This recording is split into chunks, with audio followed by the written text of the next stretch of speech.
হরে কৃষ্ণা। রাধে রাধে বন্ধুরা, আমাদের বৃন্দাবন কবি নিতাই চ্যানেলে আপনাদের সকলকে স্বাগত। সকল বৈষ্ণব ভক্তবৃন্দের চরণে আমার প্রণাম।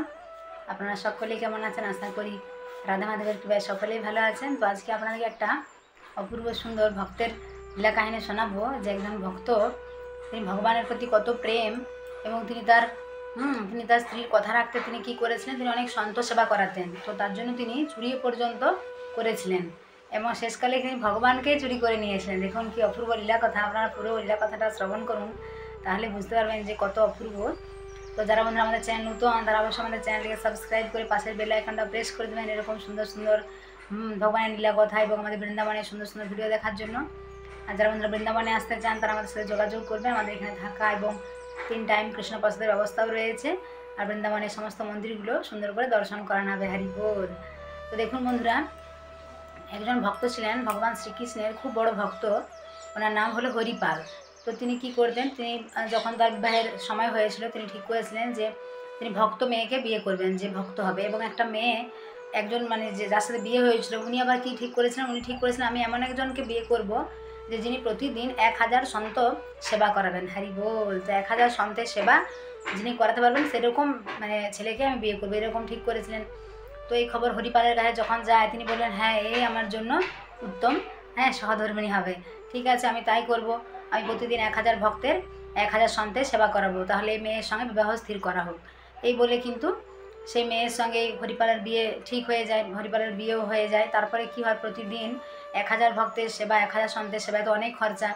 তো হরিপালের অবস্থা ভালো ছিল। তিনি কি করেন, প্রথমে তো তিনি যা তার ধন সম্পত্তি ছিল, সেগুলো প্রতিদিন সেগুলো দিয়ে দিয়ে তিনি সেবা করান। তারপর কিছুদিন পর তার ধন সম্পত্তি শেষ হয়ে যায়। তারপরে যে তার গহনা, যে অলংকার যেটুকু ছিল, তার যে গহনা, সেগুলো দিয়ে দিয়েও তিনি সেবা করান। তারপর সেগুলোও যখন শেষ হয়ে যায়, তখন তিনি কী করবেন, তিনি তো তার স্ত্রীকে কথা দিয়েছেন যে প্রতিদিন তিনি 1000 সন্তের সেবা করাবেন, কিন্তু তার তো অর্থ সংকট দেখা দিয়েছে। তখন তিনি কী করবেন, তাহলে তিনি কী করলেন, তিনি ভিক্ষা শুরু করলেন। তিনি ভাবলেন যে তারা আমি ভিক্ষা করে করে সবার কাছে নিয়ে আসবো, এরকম করে কিছুদিন করলেন। তারপর তিনি যখন দেখলেন যে না, এরকম করে কিছু অনেক কাছে ধার নিলেন, ধার নিয়ে তারপর অনেকে দেখছে যে হরিপালের অবস্থা ভালো, দিয়ে দিচ্ছে। তারপর যখন 6 মাস এরকম করে অতিক্রান্ত হয়, তারপর সবাই দেখছে হরিপাল তো আর টাকা ফেরত দেয় না, ও তো নিয়েই যাচ্ছে, কিন্তু কই আর দিচ্ছে না। তখন সবাই বললো, না, হরিপাল তো আর দেয় না, ওকে আর কেউ টাকা দেবো না, এরকম করে। তখন দেখলো তাহলে কী করা যায়, তিনি তো তার স্ত্রীকে এইসব কথা বলতে পারছেন না। তখন তিনি ঠিক করলেন, আমি তাহলে চুরি করব। কিন্তু আপনারা বন্ধুরা কেউ এরকম চুরি করবেন না, এটা একজন ভক্তের লীলা কাহিনী। তো তিনি কী করলেন, যারা অনেক ধনী ব্যক্তি, যাদের অনেক ধন সম্পদ, তিনি কী চুরি করলেন, প্রথম রেশন, অর্থাৎ তিনি চাল, ডাল, গম, আলু, এইগুলো যে মশলা যেগুলো হয়, যেগুলো রান্নার জন্য লাগে, ভান্ডারা করার জন্য, সন্তদের সেবা করার জন্য, তিনি সেগুলো চুরি করেন। তারপর কিছুদিন পর চারিদিকে সবাই জানতে পারলো, প্রতিদিন রাতে এরকম কি চুরি হচ্ছে, রেশন চুরি হয়ে যাচ্ছে কেন, কে নিয়ে যাচ্ছে এইসব। তখন তারা ভাবলেন তাহলে পাহারা দিতে হবে। তখন হরিপাল ভাবলেন তাহলে কি করা যায়। তখন তিনি আবার কি করলেন, যে তাহলে এরকম করে তো সবাই তো আর তিনি তো নিতে পারছেন না, কী করে তিনি সন্ত সেবা করাবেন।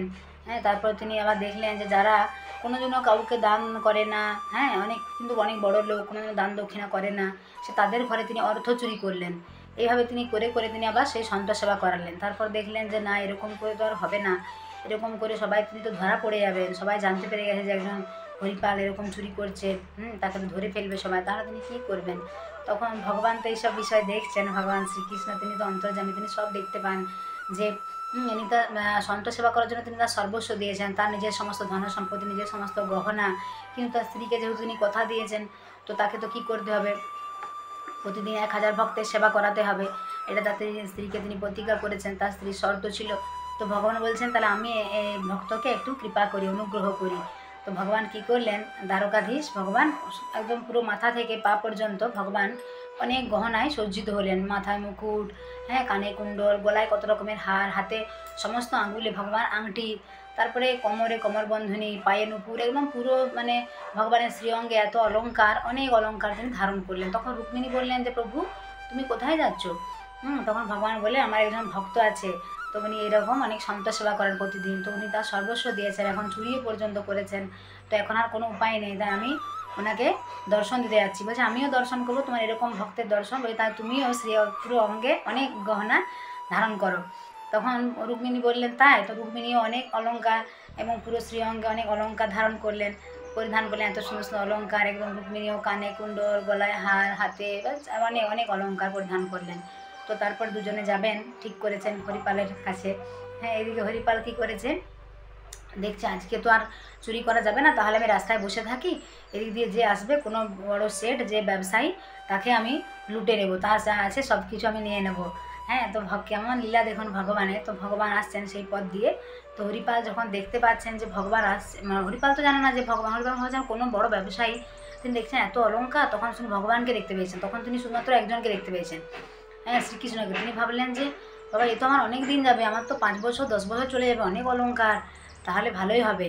তারপরে দেখলেন যে রুক্মিণী দেবী, রুক্মিণী দেখতে পেলেন, তখন ভাবলেন বা এ তো যে শেঠের যে মানে স্ত্রী রয়েছেন পত্নী, তার তো আরও অলঙ্কার, আমার তো অনেক বছর যাবে, আমার আর অনেক কোনো চিন্তা নেই, আমি অনেক দিন ধরে সন্ত সেবা করতে পারবো। দেখুন ভক্তের কেমন ভাব, তিনি তো কোনো নিজের জন্য কিছু নেননি, তিনি শুধুমাত্র সেই সন্ত সেবা করার জন্যই কিন্তু এসব করেছেন। তো যখন শ্রীকৃষ্ণ রুক্মিণীর কাছে এলেন তখন তিনি বললেন জয় শ্রীকৃষ্ণ। তখন আর বললেন এসব আবার কি, তুমি সকাল সকাল আবার কৃষ্ণের নাম নিচ্ছ কেন? তখন ইনি ভাবলেন যে ও তাহলে মনে হয় ভগবানকে হয়তো পছন্দ করে না, হ্যাঁ তো কীরকম ব্যক্তি, অথচ উনি জানেনই না যে ইনি শ্রীকৃষ্ণ ভগবান, তাই না? কেমন দেখুন ভগবানের লীলা। তো তারপরে বললেন যে হ্যাঁ, উনি প্রভু বললেন যে আমি এই পথ দিয়ে একটা গ্রাম আছে, তো ওটা কোথায় রাস্তা, তুমি আমাকে দেখিয়ে দেবে? তখন হরিপাল বললেন হ্যাঁ সে তো দেবো, কিন্তু হ্যাঁ তখন ভগবান বললেন এখানে শুনেছি একজন ডাকাত আছে, বড় ডাকাত, নাম হরিপাল, হ্যাঁ উনি নাকি সব লুট করে নেন, এরকম অনেক চুরি চুরি করে এসব করেন। তো ভগবান তো সব জানেন, কিন্তু তবুও লীলা করার জন্য এসব বলছেন। তো উনি বললেন হ্যাঁ আছে, যখন তখন আসতে পারে। উনি বলেননি, উনি তো আর নিজের পরিচয় দেননি। তো উনি বললেন যে ঠিক আছে, তো আমার তো একটু কাজ আছে, আমার অনেক কিছু আমার বাড়িতে ভক্ত আসবে, তো তুমি আমাকে কিছু একটু উপকার করো। তখন ভগবান বললেন ঠিক আছে, তুমি কিছু মোহর নিয়ে যাও। তো ভগবান কিছু মোহর তাকে দিলেন, বললেন তোমরা এখানে দাঁড়াও, আমি একটু পরে আসছি, তোমাদেরকে বনের পথ দেখিয়ে দেবো, অনেক ঘন জঙ্গল, তোমরা কিন্তু তখন যাবে না। হ্যাঁ, তো কেমন দেখুন লীলা ভগবানের। তো তারপরে কি হলো, উনি সেই মোহরগুলো বাড়িতে দিয়ে এলেন ওনার স্ত্রীকে, বললেন তুমি এগুলো দিয়ে কিছু সব রেশন, এই চাল ডাল সব সামগ্রী এনে তুমি সেবা করা, বাড়িতে যে আসবে। আর ওনাদেরকে বলো যে আজকে হরিপাল কোথায় গেছে না, তোমাদের অনেক বছরের 10 বছর 15 বছরের যে সামগ্রী, হ্যাঁ মানে সেবার, সেই সবের আয়োজন করতে গেছে, সেই জোগাড় করতে গেছে। তারপর হরিপাল ওখানে গিয়ে পৌঁছায়। হ্যাঁ, তারপর যখন ঘন বনের মধ্যে দিয়ে যায়, যখন একদম গভীর বনে পৌঁছায়, তখন কি করে হরিপাল নিজের পাখড়ি খুলে বলে আমি হরিপাল, একদম বুকে হাত দিয়ে। তখন ভগবান কি করে থরথর করে কাঁপতে শুরু করে। তখন রুক্মিণী বলে প্রভু এ কি, তুমি এরকম কাঁপছো, তুমি তো কত অসুরকে বধ করেছো। তখন ভগবান বলে এটা লীলা, তুমিও কাঁপতে শুরু করো ভয়ে। হ্যাঁ, তখন কী হয় দেখুন, ভগবান এবং রুক্মিণী দুজনে কাঁপতে শুরু করে। তখন হরিপাল বলে আমার এই যে মায়ের উত্তরিয়া, এই যে গামছার মধ্যে তোমরা সব দাও, যা আছে তোমাদের মাথা থেকে একদম পা পর্যন্ত যত গহনা আছে সব খুলে দাও, আমি হরিপাল আমি সব নেব। তখন ভগবান একে একে সব খুলতে শুরু করেন, কানের কুণ্ডল, হ্যাঁ তারপরে গলার হার, যত হাতের আংটি, হ্যাঁ কোমর বন্ধনী নুপুর সব খুলে খুলে সব দিয়ে দেন। তারপর কি হয়, হরিপাল বলে যে তোমার হাতে এই একটা কনিষ্ঠ আঙুলে একটা আংটি রয়েছে, এটা দাওনি কেন? তখন ভগবান বলেন এটা আমার অনেক ছোটোবেলা থেকে পরা, তো এটা খোলা যায় না কিছুতেই। বলছে দেখি কই খোলা যায় কিনা, অনেক চেষ্টা করলেন, অনেক এরকম এরকম করে কিছুতেই খোলা যায় না। তখন বলছে দাও তোমার আঙুলটাই কেটে, তুমি তো ভগবানের নাম নাও না, তুমি শ্রীকৃষ্ণের নাম নিচ্ছ না, দাও। তখন যে আঙুল কাটতে হবে, তখন ভগবান কি করলেন, একদম সেই চতুর্ভুজ নারায়ণ রূপ নিলেন, শঙ্খ চক্র গদা পদ্মধারী, হরি বল, যে ভক্তবৎসল ভগবান কি জয়। তো দেখুন বন্ধুরা ভগবানের কেমন লীলা। তো যখন তিনি, তখন হরিপাল ভগবানকে বললেন প্রভু তুমি, আমি এত বড় পাপী যে আমি এরকম চুরি করে করে এত ভক্ত সেবা করে চাই, তোমাকেই মানে লুট করছি, তোমার কাছে আমি সব নিচ্ছি, তুমি আমাকে ক্ষমা করো। তখন চরণে পড়ে হরিপাল কী করলেন, কাঁদতে শুরু করলেন। তখন ভগবান বললেন যে না, তুমি তো নিজের জন্য করনি, তুমি তো নিজে, তুমি তোমার স্ত্রী নিজে অভুক্ত থেকে তুমি শুধুমাত্র আমার যে সন্ত, হ্যাঁ তাদের তুমি সেবা করেছো, তার জন্য তুমি চুরি করেছো। তোমার ভাব তো খারাপ ছিল না, তোমার উদ্দেশ্য তো খারাপ নয়, তুমি সন্ত সেবা করেছো, তার জন্য দেখো এই যে যত অলঙ্কার দিয়েছি এগুলো কিন্তু তোমার 10 বছর নয়, তুমি যতদিন জীবিত থাকবে ততদিন তুমি সন্ত সেবা করতে পারবে। তো এই বলে ভগবান কী করলেন, সেই সব অলঙ্কার হরিপালকে দিলেন। তারপর রুক্মিণীও দেবী লক্ষ্মী রূপ ধারণ করে দর্শন দিলেন। তখন হরিপাল বললেন যে প্রভু, তারপরে ভগবান বললেন ঠিক আছে আমি তাহলে আসি। তখন হরিপাল বললেন যে প্রভু না, যার জন্য আমি আজ তোমার দর্শন পেয়েছি, আমার স্ত্রী, তুমি চলো আমার স্ত্রীকে দেখা দেবে। তারপর বন্ধুরা কী হয়, তারপর ভগবান কী করলেন, ছোট্ট বালকের রূপ ধারণ করলেন এবং দেবী রুক্মিণীও কী করলেন, বালিকা রূপ ধারণ করলেন। তারপর দুজনে মিলে হরিপালের কোলে করে হরিপালের বাড়িতে গেলেন। তারপর হরিপাল যখন ওনার স্ত্রীকে ডাকলেন যে তুমি বাইরে এসো, তখন বলে এরা কে এত সুন্দর বালক বালিকা? তখন ভগবান সে চতুর্ভুজ রূপ ধারণ করলেন, আর দেবী রুক্মিণীও লক্ষ্মী রূপ ধারণ করলেন। তো তারপর বন্ধুরা তারপর দেখা দিলেন ওনার স্ত্রীকে হরিপাল এবং ওনার স্ত্রীকে ভগবান এবং দেবী রুক্মিণী দ্বারকাধীশ রুক্মিণী এবং চতুর্ভুজ রূপে দেখা দিলেন। তারপর ওনারা অন্তর্ধান হলেন এবং এনারা প্রণাম করলেন। তো দেখুন ভক্তর কত ভগবান ভক্তের জন্য দেখুন কত নিজের সর্বস্ব দিলেন, তাই না?